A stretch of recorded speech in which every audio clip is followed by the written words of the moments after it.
Hello again, everyone. Welcome to another episode of Game Pass Grab Bag, your weekly podcast reviewing games from the Game Pass collection, bringing you three new perspectives from varying skill range. I am the leader of the Psychonauts this episode, Andrew. With me, the one who thought this game was about crazy knots, Keith. Hello. And our recruit in training, our special guest, my brother, Aaron. Hello. And before we begin, my brother here also does his own podcast. Tell us a little bit about your podcast. Wow, starting off just right away with the plug. So I am the co-host of the Real Movie Talk podcast. So we talk every week, every Friday. We get new episodes. We just talk movies. So we talk reviews. We talk news. We talk trailers. We talk Shrek. We talk Nick Cage.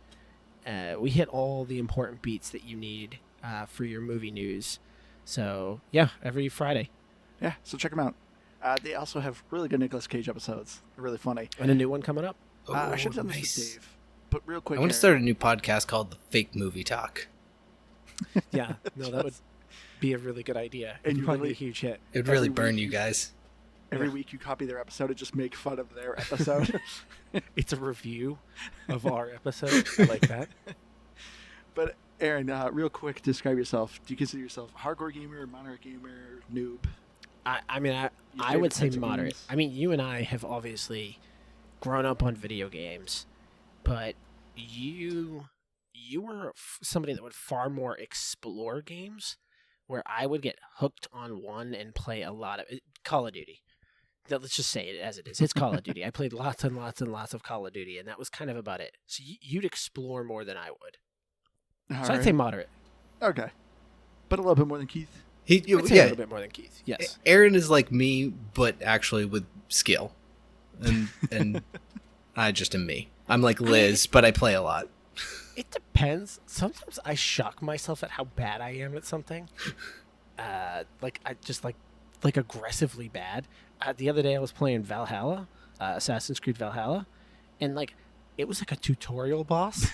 I died to that tutorial boss like 9 times. I couldn't follow the basic instructions, and I was really embarrassing myself. No one was watching me, but I was like, how am I not getting this? Like, why am I getting insta-killed here? It was bad. Sometimes that's the most embarrassing, is when nobody's even around to laugh at you with it. Well, Andrew the other day watched me play Chivalry, and I was doing the tutorial there, and he's just getting so annoyed watching me not listen to the instructions. You were getting annoyed. It was like swing your sword, and you're sitting there stabbing the guy. I just refused to listen to the instructions. I said, I know how to do this, and I didn't.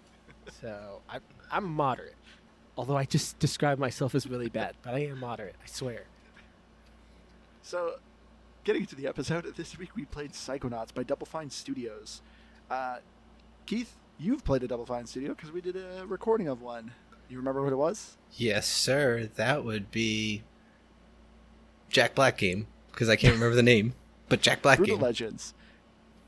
And did it feel very similar?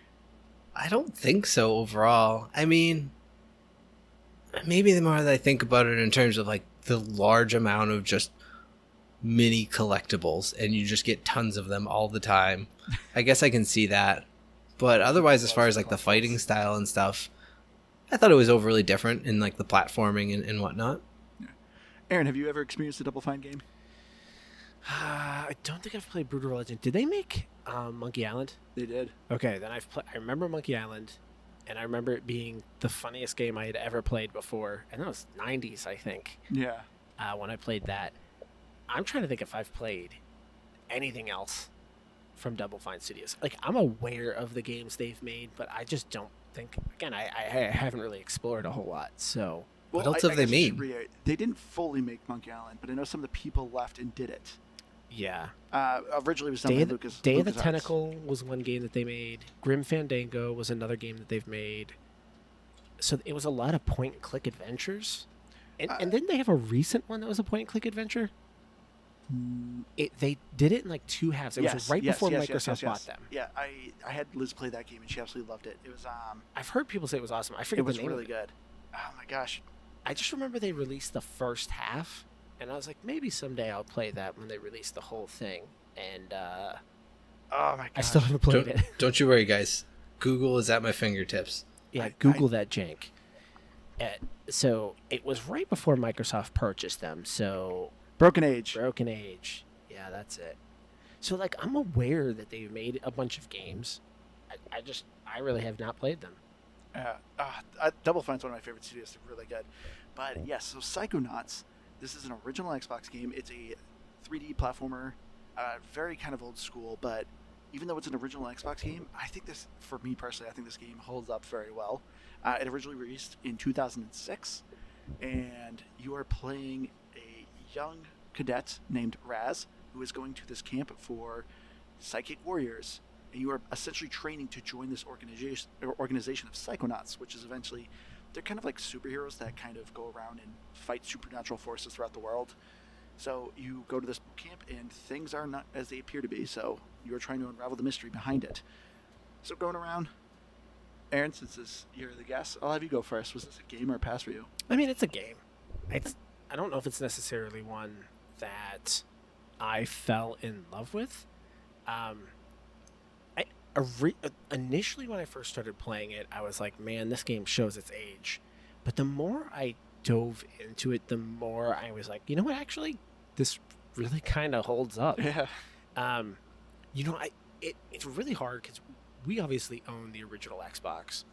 Yep. And it's hard for me to go back to 2006 in my mind and remember what video games looked like back then. I know. It catches you off guard because I remember being as a kid like, oh, the graphics were amazing. Yeah. And obviously those show age. And it's not even just about the graphics. But what is really, I think, unique and special about this game, voice acting. Yeah. Which, how good was voice acting back in 2006?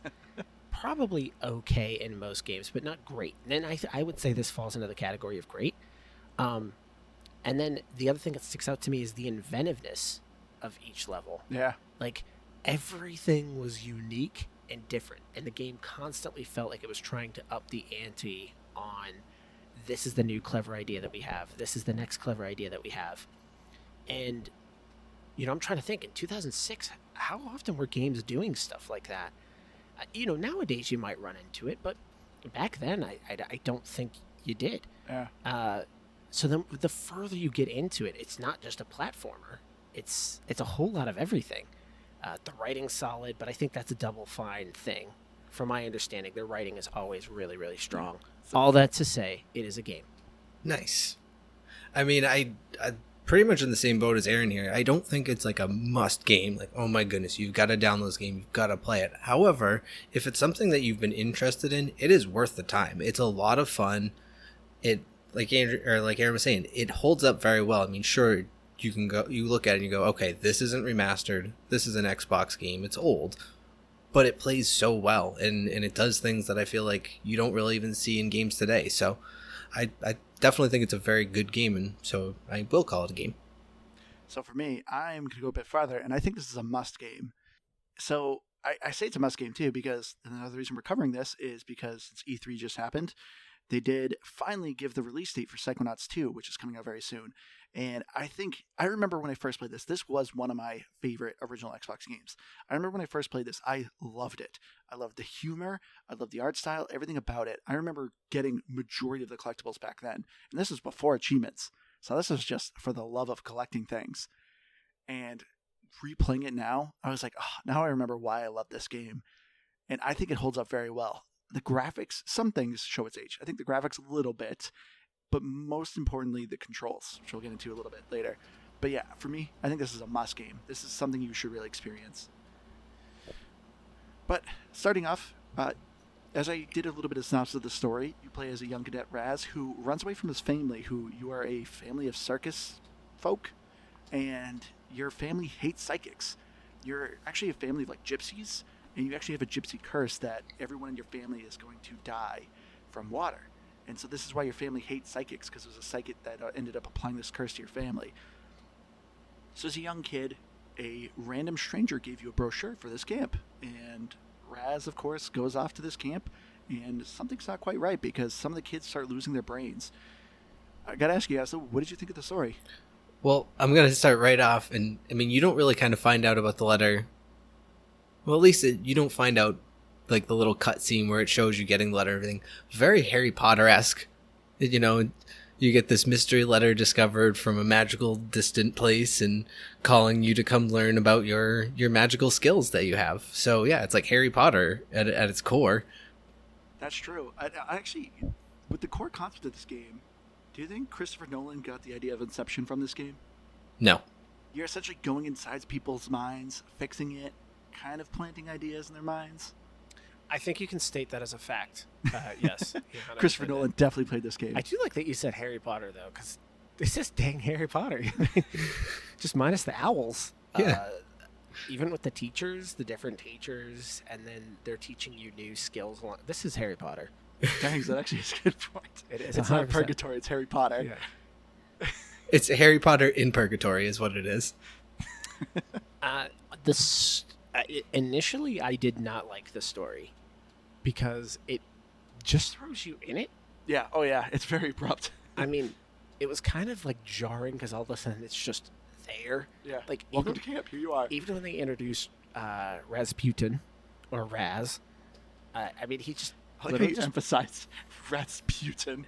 I mean, that's his name. That's his name. I'm just saying his name. There's nothing weird about that. Rasputin. He literally just like shows up. Yeah. And it's like, oh, video game. Oh, and it's you. You're this person. And so those games always kind of frustrate me where like I am just immediately in it. And I don't like, okay, like no backstory. Yeah, it's nothing. Really just nothing. Oh, there you go. You find out obviously as you're playing it evolves and it starts to open all that stuff up and it gets better. But initially I was like, oof. And then in my head I'm thinking, was this how all games were in 2006? Did they just happen? They weren't as handholdy. So I was a little bit concerned that I was like, oh, this is not going to be a good start here. But yeah, it gets better. So I agree, Aaron. The game really does just kind of like throw you in. But overall, I like the story because you mentioned it a little bit before. This game is all about going inside people's minds. And so like that's the actual play world you do. So think like, Super Mario 64, you went through the paintings and you went to those different worlds. This is the way this game does this. Yeah, you put a door on someone's head and you enter their mind. And I loved that concept. And it really opens the door to just, and you like how I did there? To just like really interesting areas. And yeah, the story is very basic. Your family's coming to pick you up. You are basically trying to become a psychonaut and complete the camp within 2 days.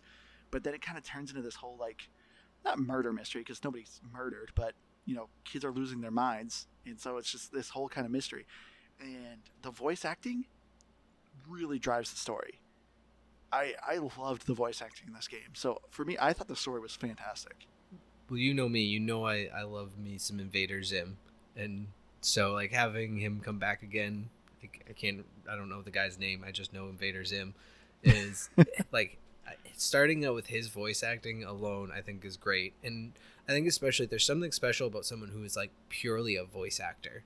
Like you have a game like Jack Black or Terry Crews, and so you're picturing them. Like, I don't know what this guy looks like. I just know his voice. And I always know him as just a voice. So when he pops up, like, he just always seems to do a good job, I guess. But even all the other voice acting and, like, the way the story is told, all the dialogue is interesting. It's all unique. It's not one of those games where you constantly just hear someone yelling the same thing over and over again. So like I just liked how they did that. And yeah, I actually paid attention to the story and like what was going on, because if you add some comedy to it, you're always going to hook me just a little bit more. Yeah, and that's the thing too. I think that hits really well with this game is the comedy, because it's not fully in your face all the time. It is a lot of simple dialogue stuff. And if you're not paying attention and listening and like the voice acting wasn't as good as it was, a lot of this comedy would not hit. But I think it does. And there's a good amount of moments in this that really had me chuckling good. And I don't think I laughed a whole lot. Like there might have been a couple moments that were like high in levity, but I don't think I necessarily thought it was funny. I know you described this game as a lot funnier than I would. Granted, I played this when I was a lot younger, and I do remember when I played this younger, I thought it was super funny, but I think it's, and again, I think this goes under something that Double Fine Studios is known for, which is kind of a lighthearted. And this is why I thought of Monkey Island, because Monkey Island, many years ago when I did play Monkey Island, it was the funniest game I had ever played. So, I know that's kind of their standard. For me, it was funny enough, but I wouldn't say I was out here, slapping my knees laughing. Oh yeah, no, I wasn't keeled over in laughter. It wasn't that type of comedy, but it was definitely, it was there enough. And I think, like Andrew was saying, the fact that it was just subtle enough, I think that's why I liked it, because I like that sort of subtle, not just like, here's a fart. It was more to it, and you kind of had to. I don't even. Was there a single fart joke? I don't think so. I mean, none that stuck out to me. But that's what I'm saying. Is it's not like jokes. I think. I'm not some missed opportunities. Yeah, I'm not trying to make it sound like ooh, it's this big smart comedy, but it. Yeah, they did do a brain fart. Yeah, that would have been a good one. See, missed opportunity. See, I'll take a fart joke. Don't get me wrong, but yeah. Oh, I know you, Keith. Do it good. And I liked the way that they put the comedy into it, because there are certain points in the game where it's, again, not overly serious, but you're like, wow, there's actually some like emotion behind some of the storytelling, like the theater. Oh yeah, like it's a sad little story. Yeah. That was one of my favorite collectibles. Inside everyone's minds, you have figments of imagination, you have cobwebs, emotional baggage, and then the vaults, which are like hidden memories that people really suppress. In the vaults, some of them were really good. Like, yeah, some of them talk about like suicide. A lot of them talk about just like personal like faults that people deal with. I loved finding the vaults. Yeah, but they're like simple, just black and white slideshows with no audio, but they told a great story. But not even that. Like, I'm just talking about even like the whole, when you go into the actress's mind, like it's this whole sad story about how she basically gets abandoned by her mother because her mother goes off and runs off with her boyfriend because all she cares about is herself, and she just gets abandoned there. But she somehow like fights through it and becomes successful. So you have like this half and half, like really dark but like really happy story because she's successful, but she was abandoned and nobody loved her. And so I don't know, they made it like lighthearted, but there's also some real like emotional things happening. I was not a big fan of there's a little bit, some of that stuff is buried, but I don't know. I feel a little bit different about the collectibles kind of giving you some insight. I agree the vault stuff was pretty decent, but can somebody explain to me what the baggages do? Absolutely nothing. I was disappointed with the baggages too. I thought the baggages would also kind of tell more about like their That's what I moments. thought was going to happen. Or the cobwebs all too, happens, even. Yeah, well, all the baggages do. If you collect all the baggages, you get concept art.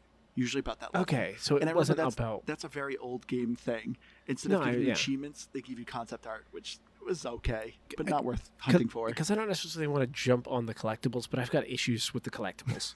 I got some gripes there. All right, well, why don't you tell us about those gripes? There's just too many. Because everything's a collectible. There's just too many. All right, so let's break this down a little bit. You got arrowheads to collect. Which is currency. Yeah, so you got the cards to collect. Which leveled you up. You got the centers of the cards that you need to combine to raise your psi level. Yeah. You've got tags. You've got baggages. You've got figments of imaginations. Which those level you up. Okay, you've got cobwebs. Which those level you up. All right, so I've just listed 7. You could probably make an argument. You could also add health and ammo. Yeah. As additional things that you could be collecting as well. There's too many collectibles. There's too many collectibles. I don't consider currency a collectible. And same with, again, health. Fine. But I no. Pickups. You need I guess if we're talking not collectibles, pickups. You need to get the cobweb gun. Yes. And so you need to buy that. So I guess I would actually They consider collecting obsessively the remind you to buy that gun. Yeah, that took me which a you can't buy until much further down the road anyway. But yeah, there's too many dang collectibles. Too many dang collectibles. And so many of them just do the same thing, which is raise your psi level. That's my other issue. It's like, well, just give me one thing to collect. I don't need like 4 things to raise my level. I just need one of those things to do that. Well, and on that point too, is like when you're talking about the figments, it'll be like, there's 185 of them in this area. And so even if you do try to go collect them, you're like, I'm going to try and do this because, you go just take a little bit of extra attention as you go through it. And then you get through the whole thing and you have 184 out of 185. And you're like, I'm not going to do this, but I want to out of spite. I think I did it on one. And I spent I did not. I spent like 10 minutes trying to find it. And I was like, no, I'm done. This is stupid. All it's going to do is get me not even a full level. Carry on. That's the problem. The problem is like the payout was nothing. Well, because it's really nothing. You can get up to a level 100, which is just Yeah, but who cares? I mean, you get better skills, or your skills improve, I guess. But I'm not saying it's worth it to increase to 100. I never felt like I needed my skills to be that much more improved. I felt like they were just leveling along. I thought they were just fine too. Yeah. So I never felt like, well, if I do this, this could make this so much easier for me. It just felt like, and maybe it was the sign of the times, I guess, but I can't think of any game that had that many different types of collectibles. Like, even if you're playing a stinking Mario 64, you collect coins and stars. Yeah. The end. Well, that's end of collectibles. And it could be a Double Fine thing again as well, because Brutal Legends, like we were talking about, there's like 3 or 4 different like main collectibles, if I remember. Yeah. And they're all the same way. It's like there's 65 of these statues in this area. There's 422 of this thing. That's way too many of a thing. They're like, no, let's cap it at 100. It's not a collectible. It's not a collectible if just walking, I get 4 of them within 30 seconds. I do agree with that. That's not a collectible. If you're throwing too much, it does kind of get a little annoying. And they added nothing really, even like visually. No. It was just like, well, and I'm just saying, even from the effect of it, like if it's a figment of his imagination, like the first time you see it, it's like this big scary monster. It's like, don't worry, that's not going to hurt you. And that's how they introduce you to it. But everything else beyond that, it's like a robber on the top of a burglar on the top of a rooftop. And every single rooftop has it. So again, it's not really all that special. Yeah. So I think it's funny when we first started playing this, Keith goes, wait, is there not achievements? I'm like, no, this is original Xbox game, didn't have achievements then. So Keith goes, good. That means I don't have to get all the collectibles. But then 2 days later, he messages me like, yeah, I'm only like 3 levels in. I've been trying to get all the collectibles, but I'm a really high level. And so for no game. Yeah, but Keith sees collectibles, and he is excited. I got some neat stuff. So I do agree. Yeah, the collectibles were a bit much. But overall, like, what did you guys actually think of the platforming? Because for me, I was actually really surprised how solid it is. Like, when you play some older platformers, normally the biggest issue is the camera. And there was some areas I had some issues with the camera. But overall, I thought the platform was really solid. Because, surprisingly, too, for this being a 2006 game, your character actually will grab on ledges, which I feel like is such a common feature now, but not so much back then. And so, like, even if you slightly miss your platform, your character will still grab it and you have kind of like a safety net. But yeah, I thought the gameplay actually held up really well.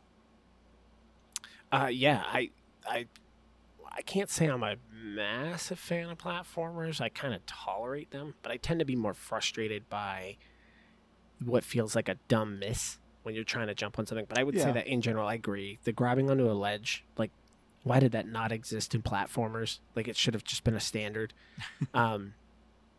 You know where it really surprised me, where I was really intrigued by the whole platforming, is once you learn levitation. Yeah. Oh, yeah, that's when the game really kind of opens up. Yeah, when you got levitation, and that's what I was saying at the beginning of all of this, where the game kept evolving and adding in unique and different things. And in 2006, I just don't remember games being like this. That was one of those moments that really stuck out to me, because as you're learning platforming using levitation, I was shocked at how nice that felt. Like how momentum felt. Yeah.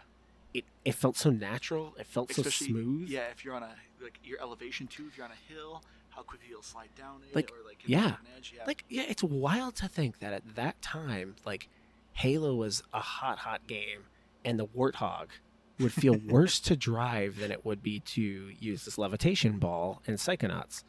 So, yeah, there were things that I was really impressed with, and that's one of those things where the platforming just felt natural. It felt like a good extension of it, and it works. I do think the levitation is funny, because there's nothing really, you don't levitate.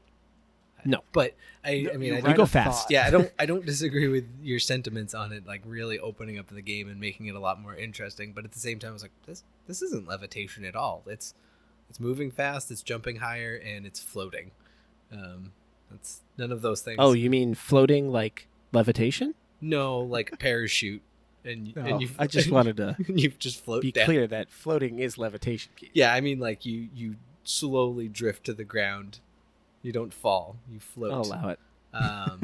Yeah, but that's where I think it's really cool, and like the changing biomes of like everyone's mind and how they are. Like they overall did a really good good job shaking them up, and like the different aspects of gameplay. Like there's the one I was thinking of in particular that when I was playing, I was like, this just seems like a really cool concept. Was the underwater one where you're fighting the boss, and he's just pushing this, or she Air is bubble. just pushing along this little underwater bubble, and you have to like follow along and platform and not get caught outside of the bubble or you die.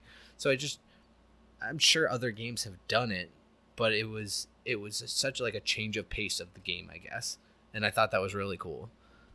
Yeah, I thought the change of pace of the game overall was, really impressive. Yeah, you're still kind of doing the same thing. You're in a new world, trying to get to the end of it, so on and so forth. But yeah, everything was just so unique and diverse that it really just kept the game feeling fresh. I do got to ask, though, did you guys have a favorite or a least favorite? I know I had one that I really hated, and I'm curious if you guys felt the same way.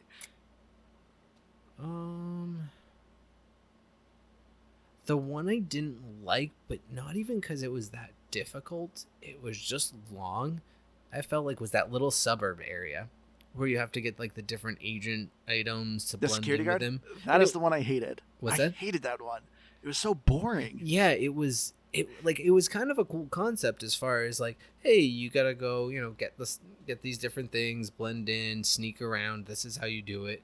But at the same token, it was so long and boring, and like there wasn't a lot of excitement. You're not really fighting anything. You're just running and collecting. And that was the one I got 164 out of 165 figments on. I was like, oh, stupid collectibles. Yeah, because what I hated so much about that one is you're supposed to go in the buildings, but it doesn't tell you that. I ended up actually falling in front of a house, and it made me go into the building, and I'm like, oh my gosh, had I had to go into every single house to look for items? And I think that is one thing where this game really shows its age. It doesn't fully explain some things. So I wanted to ask you guys, another segment we usually do, what did you guys YouTube with this game? Not a ton of things. And it was like really dumb things. For example, on that suburb level, after you get one of the agent things, like you go all the way to the end, you get sucked underground by this like demon thing, I guess. I don't know. I don't really know what a demon worm. It didn't explain it at all. That thing just magically appeared and started attacking you. I don't know what it was. It kind of does, I think, because if I remember, whose mind was it? It was a security guard. But it was something about a bunch of children dying. And like you go to this weird underground area and she's like, no, don't go down there. It's the teacher down by the lake. But there's like all these like dead kids or something, and you go down underground and there's this cage, and those little things are walking around, and you just hear like little kids like, why did you let us die? It's kind of creepy, actually. Nightmare fuel. Yeah, I do not remember this moment. Yeah, it's in there. It's kind of creepy, but I still don't necessarily know what they are, other than just, again, maybe like demons of their mind. But yeah, I ended up YouTubing it because I kept fighting it and it keeps getting its health back. And I was like, I'm pretty sure I just have to throw one of these. It like explodes out these little exploding balls. And I was like, I think I have to throw one at it.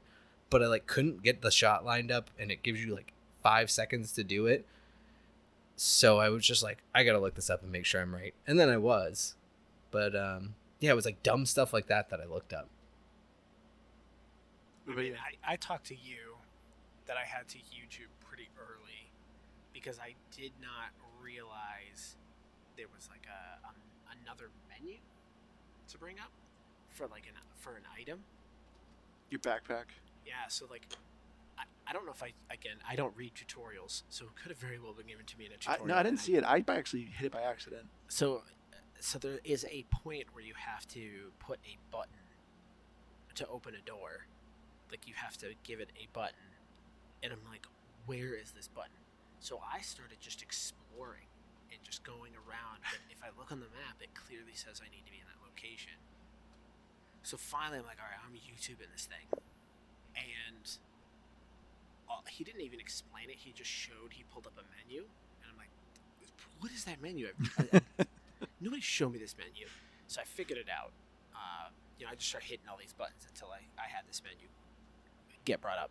Yeah, there are definitely some moments in here it doesn't tell you what's going on. It doesn't really hold your hand. But in general, you can figure this stuff out. If you've been playing video games, you can kind of figure this out. I just didn't know this menu existed. So that's the only thing that got me.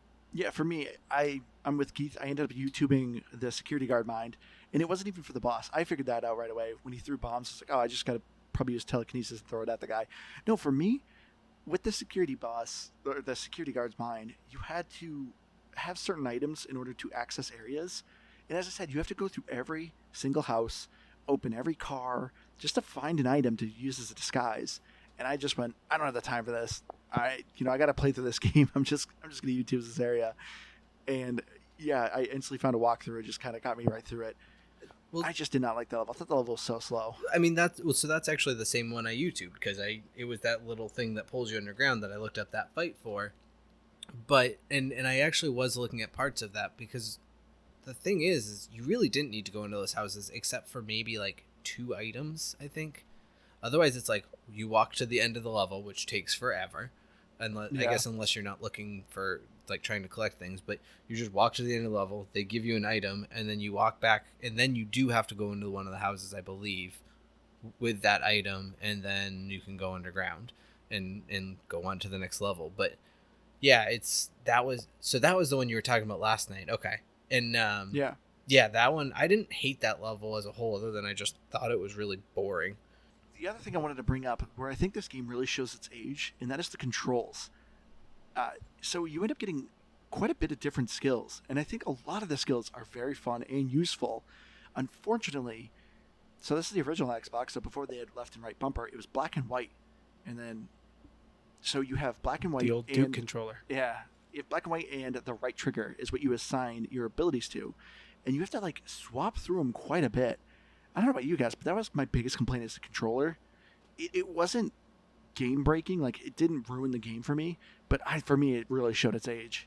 Well, I made it easy on myself, and I just remembered that white is not right, so that I always knew that the white was the left bumper and the black one was the right bumper. Wow.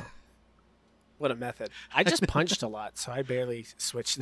Well, I shot a lot. I was gonna say, but there's points where like it forces you to use those skills, and yeah, I think what got me the most on that is I wish that it was like, and I think more games do this now, where you have like 3 kind of subset of skills, and you can only lock in 1 of 3 skills to a certain button. So whatever skill you have is always going to be locked to that button. But sometimes I'd have it on my right trigger, sometimes I'd have it on my right bumper, and so like it just I would get confused because I never had my skills on the same button. That's one thing I didn't like, because I kind of got used to the black and white buttons. Like, jokes aside of my fun little reminder, like I got more or less used to that. I just didn't get used to my skills always being on a different button. But I loved the abilities of this game. I think the combat was okay. And the boss, what did you guys think of the boss fights? They were all right. I loved it. I thought they were fine. I actually liked how quick they were. That was probably my favorite thing. Yeah. There's a good amount of them. They're just quick.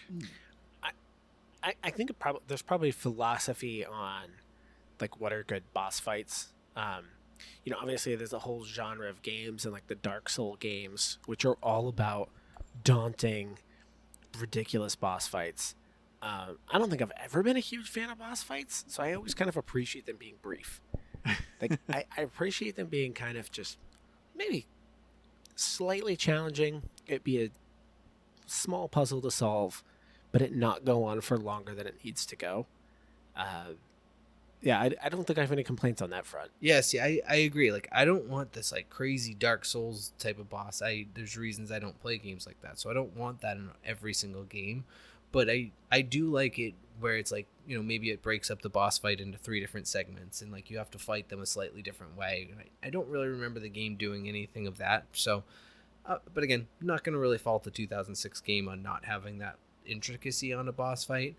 But I thought they were fine. They were really just there to serve as having like an ending to an area, is what I felt like. Because otherwise, yeah, the combat it leaves a little bit to be desired. You kind of just run around and you just either smack or shoot everything, and you just fight generally a variation of a little guy in a suit with a big sensor stamp. So, well, I know you had a hard issue with one of the bosses. Wasn't it the one in the theater? The theater one. See, well, I kind of figured out the theater one. It was it almost, again, it doesn't really give you much explanation. But I think I only died maybe like a couple of times to him. Like, it wasn't like I had like a huge huge struggle. I guess you could say I did struggle with that one, that the little demon worm, because I Googled or I YouTubed it, but I also didn't really struggle because it only took like 5 shots to actually take it down, so it blows up its little, exploding balls, and then you hit it once with one of those and it's dead. So it's not like it was even difficult once I really figured out what I was doing. Yeah, so I agree with you guys. I like just kind of a simple boss fight. Even if they're not too intricate, they at least have to have really good design. And I think this is one thing that the game really excels with, is its art style.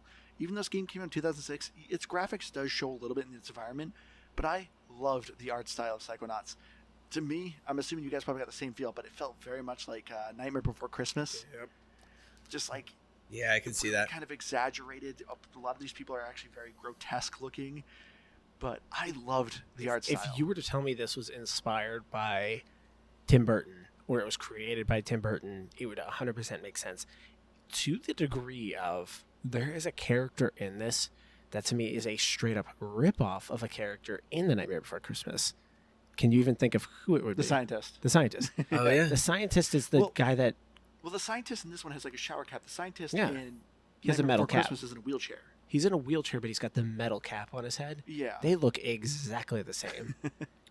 Okay, but instead of a metal cap, he's got a shower cap. Other than that, it's the same stinking character model. Well, Yeah. and even like some of the characters, like the bully of the camp. I mean, he's like a zombie monster thing, He I kind guess, of looks like which it, is a whole nother level of weird about this game that I don't get outside of, you could have told me it's a Tim Burton inspiration, of that, like, hey, everything's just a little bit weird in this world.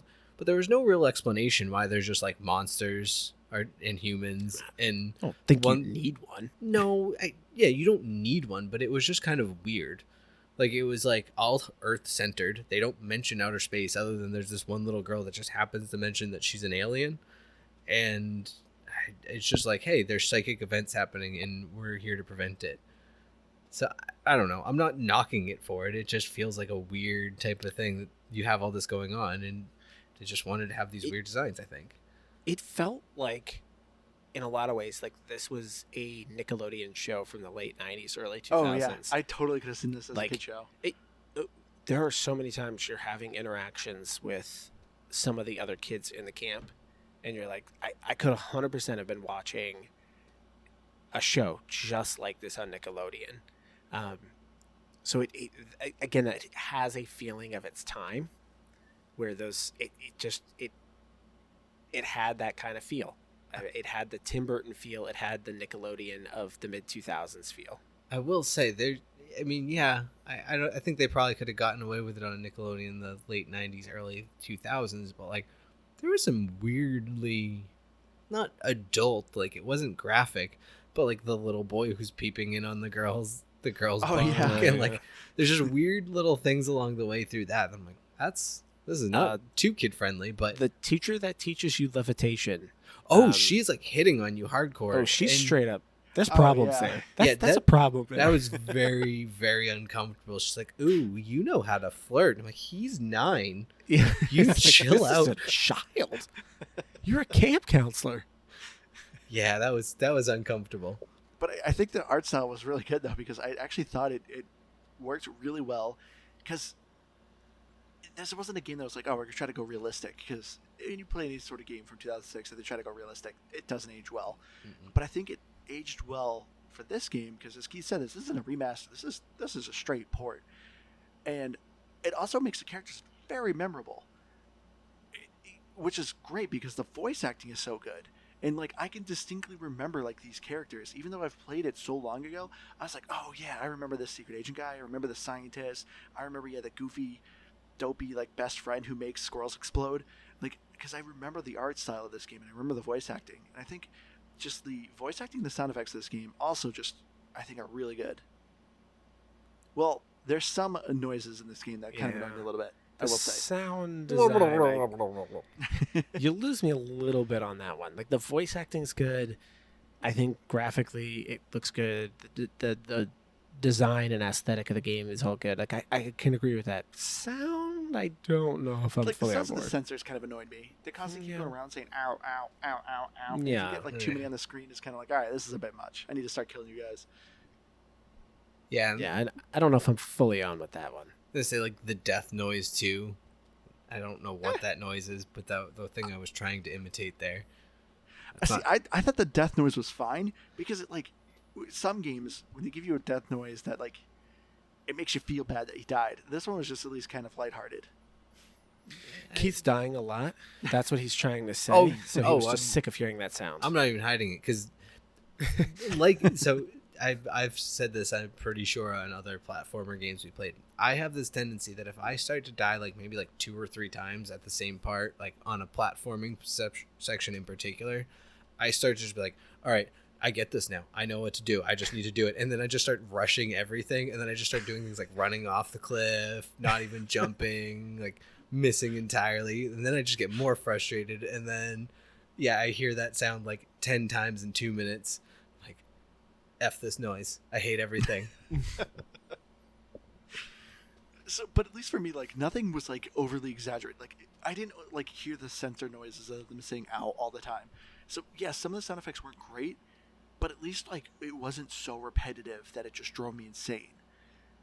So I at least appreciate that. But yeah, I was like, I keep saying I was impressed with the cast they got. I felt like everyone actually did a really good job with their characters. Yeah, I mean, whether or not I felt for every character in the game, they were all memorable in some way. Like they were all unique, and you're like, oh yeah, like I don't know, they all had a different, distinct personality, which I thought was kind of neat.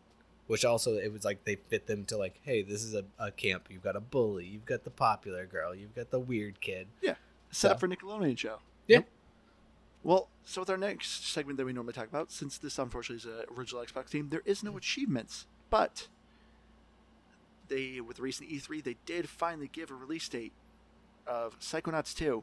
And I gotta ask you guys, out of 1 out of 10 brains, how excited are you guys now for Psychonauts 2? This is actually kind of tough.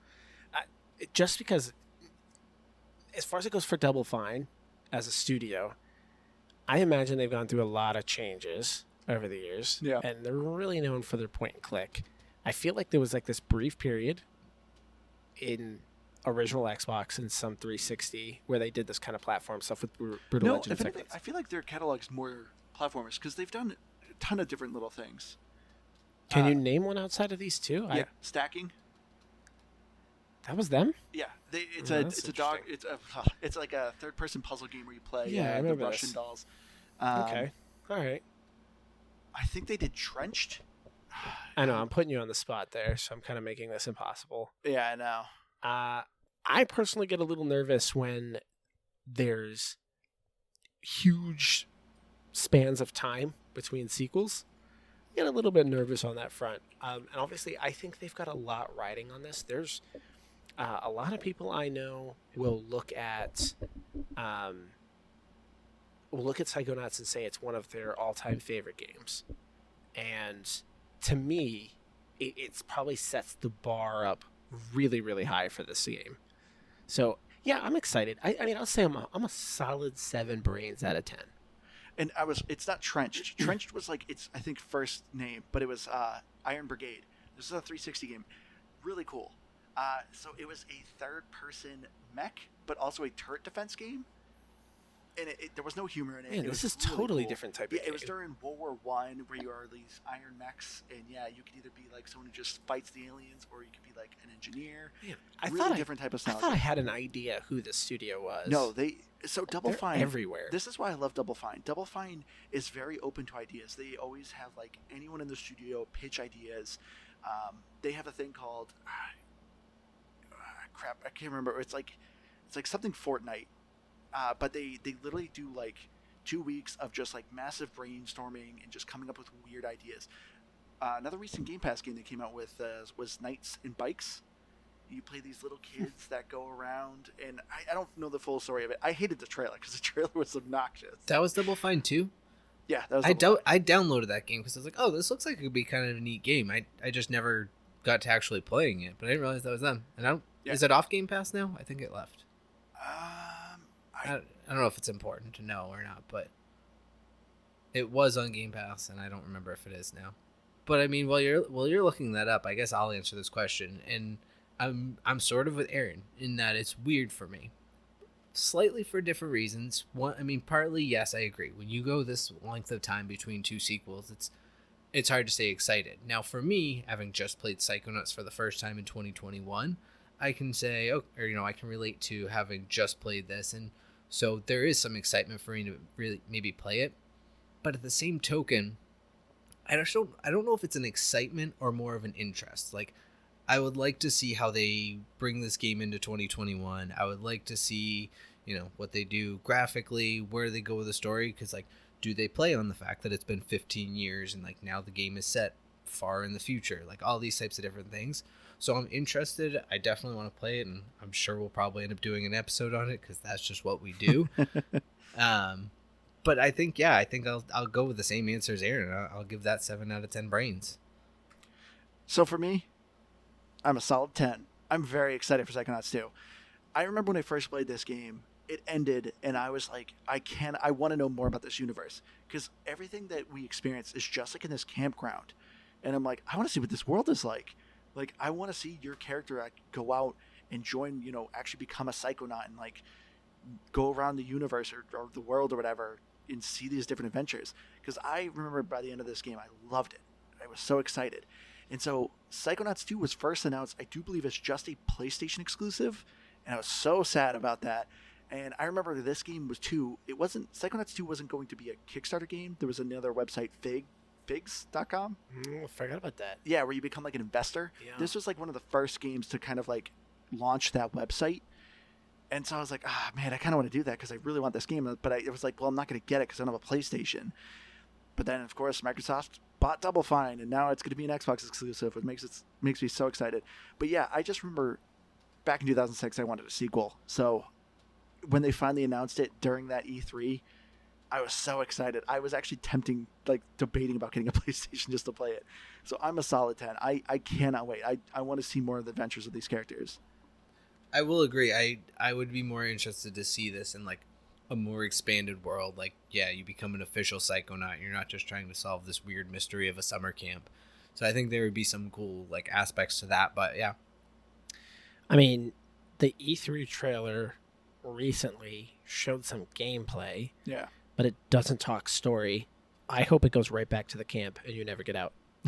So it is purgatory. Yeah, I hope you're like all excited to get out of the camp, and then it's just like, no, never mind, you're back in the camp for a year or two. You just have to become a camp counselor. Yeah, and I hope they like double down on the amount of collectibles. Oh yeah. If I go more than like 5 steps without collecting something, I'm gonna be disappointed. I mean, I didn't say it, but as you were saying that, it made me think like, if I went more than 5 steps without collecting something, I was like, am I missing something? Is there something else? Clearly, I'm missing something. Yeah, I need to go back and look. Possible way. So getting into our final thoughts. Keith, why don't you go first? Yeah, so I mean, I didn't really know what to think of this game. Andrew had talked it up in advance. I mean, you had big things to say about it, and it's one of those things that because I didn't have an original Xbox, it was only on there. The name was like familiar. Double Fine stuck out to me right away, obviously.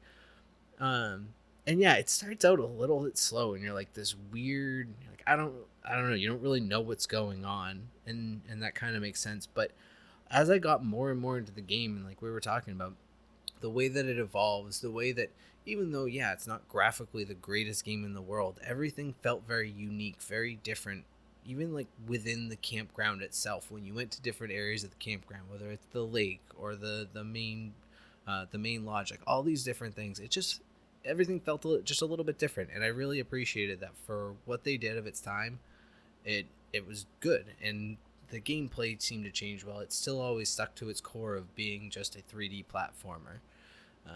So I think it's just a lot of fun, and I think once you have achievements, because at least if you're going to ask me to collect 165 things, start giving me some achievements for it. And even regardless of that, I think this game is prime for a remaster. I think like if you could really trim up the graphics, because the gameplay doesn't need to be touched, almost like a Destroy All Humans. Just polish fix the controller. Yeah, fix the controls, make it say right bumper, left bumper, polish everything up just a little bit more, and maybe slap in some achievements, even if it's just some really simple, like, hey, for beating each level. It doesn't have to be these crazy collectible things. I would love to see that, and I would probably even then go back and replay it. And I will play Psychonauts 2. I think I'm excited for it. But I think all in all, I think this game rests at like a solid, like an 82 for me. Yeah, I don't think you're going to see a remaster of this game. If you were going to see a remaster, you would have seen it now. Yeah, before Psychonauts 2. And that makes sense. Exactly. So if you were going to get people excited for Psychonauts 2, because obviously that's coming right around the corner here. So, with that coming, you would have seen that already. So this is what you got. I can see why people might have listed this as their favorite game. I can totally get that. And I could see why in 2006, if I had played this game and wasn't playing Call of Duty 4, maybe, back then, and that being the only game I was obsessively playing, I probably would have enjoyed this game too. But playing it now, I think it holds up. It's a very good game. If you're an achievement hunter, obviously this sucks and it's going to be awful for you. But if you're open to just playing a game that's moderately challenging, but with a good story, good voice acting, and just a lot of character and charm, this is going to be right up your alley. Yeah. So I have to attach a number to this? Yeah. That's what we do every week. I'm going to say... You're like in pain. I'm going to say an 86. Ooh. Right. I think 86.24. This is where our scores, even with, no matter who is on this, it never makes sense. I feel like you dragged this game, not way more than me, but you seemed way less excited than I did, but you've got the higher score. And maybe it's just me. I think I just don't know how to score games. I can't picture me going back to an original Xbox game and enjoying it as much as I would on this one. And a lot of my gripes are, again, probably just what was attached to games at the time. Because the collectible thing isn't a bad thing. It's not bad that there's collectibles. Because you can skip them, really.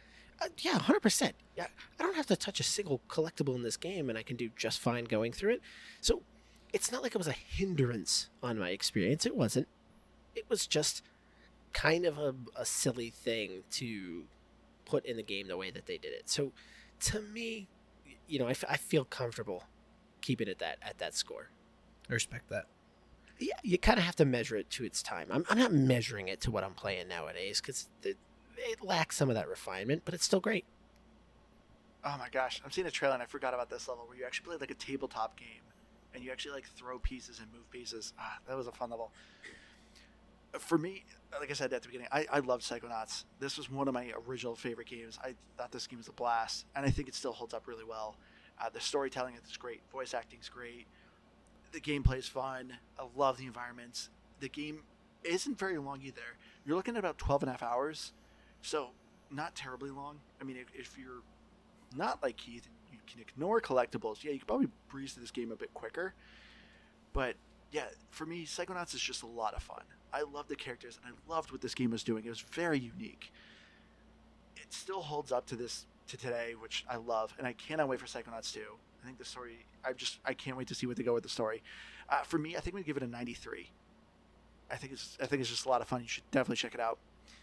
As far as Metacritic goes, I didn't write any reviews. That's normally Liz's job, and unfortunately, she's not here today. She decided to take a break. For Metacritic score for critics, it's at an 87, and for users, it's an 8.8. Which, might I mention, was right around my score. So looks like I'm finely tuned and most accurate. So just noting that. That's all. Just for the record. I'll get you a cookie. Thank you. So yeah, if you're at all interested in Psychonauts 2, I think you should check out 1 because I don't know how the story is obviously in 2 because it's not out. You may be lost with the story, but I have a feeling they're going to do a good job tying it in or keeping it its own game. But yeah, I think that's going to do it for us this week. If you have any game suggestions, please write us an email at gamepassgrabback@gmail.com. We're also on Facebook at the same name. I've been your Hardcore Gamer host, Andrew. You can find me at Xbox Live at Firebird at 01952. Aaron, where can people find you? I mean, really at this point, Real Movie Talk Podcast, just check us out. Wherever you get your podcasts, we're all over the place now. We've been doing this for 187 episodes. Close. So way more than this one. This is a baby podcast compared to mine. But yeah, that's where you can find me. We're so honored to have you. Thank you. Thank you. I mean, you say that you're way ahead of us. Or you're welcome. You're welcome. I mean, but honestly, I mean, the amount of vacation weeks that you guys take, and 3 weeks off here, 2 weeks there. Chaz is gone. I don't know. I'm just saying. Chaz is having a baby. Yeah, Yes. who's going and having babies? Get out of here with that. But yeah, I think we'll just catch up to you. But that said, you can find me here. This is it. I mean, I'm on Xbox Live too, but I don't know. I just do my own. People can thing. find you at your home too. Do you want to give your address? Oh yeah. do that right now. Do it. Let him know. My address is in a You're making that up. Don't. You're making that up. Actually, you Andrew, can you give it better a fake beep all of address. that out. I want you to blur all of that out. All right. Well, thank you all for joining us. We hope to see you again next week. Bye. See ya.